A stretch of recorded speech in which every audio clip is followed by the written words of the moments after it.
start a company and you have hard issues. It's about knowing the social aspect of a person who is a role model for every, person, every student in IIT. Social life.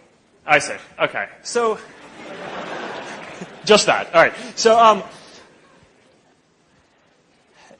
yes. Throughout building Facebook, I mean, there have been lots of challenges, and there are all these times where, in anything you do where, you're really going to be pushed and you feel like you want to give up or something like that. And, this gets back to, I was talking a second ago about how I think the media, there's a little bit of this cultural bias towards thinking that, one person does this, right? I mean, people say that, I built Facebook or Steve Jobs built Apple or whatever, but, that's really not true, right? I mean, we're people, we helped, but there were thousands and thousands of other people involved in building these things, and the reality is that as strong as any one individual is, no one person can deal with all the challenges that are going to get thrown at them in anything that you do. And one of the ways that I think we maintain resilience is by having co-founders and partners who complement our strengths and fortify our weaknesses and can kind of encourage us and give us a push to keep going when things are tough.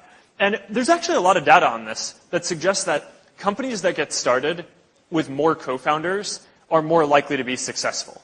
And it isn't quite clear exactly from that data why that's the case, although it is very clear in terms of the outcome for the startups that it is the case.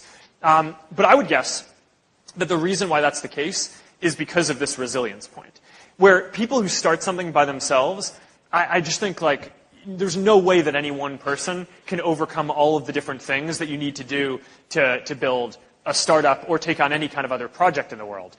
But if you have 2 or 3 or 4 partners, then, I don't know, I mean, maybe over time, one of them doesn't like it and drops out, but you still have enough strength on the team to power through all the challenges that you have, and that's kind of how you go. And, at Facebook today, one of the things that I always find a little bit funny is, again, that so much attention is placed on me as the person running the company, whereas I think, people like Cheryl, who really, is my partner running the whole business, or, folks like Chris Cox, who run a huge amount of our product, or Mike Schrepfer, who's our chief technology officer and kind of make sure that a ton of what we're doing works, or Jay Parikh, who, runs all of our global infrastructure and all the data centers around the world.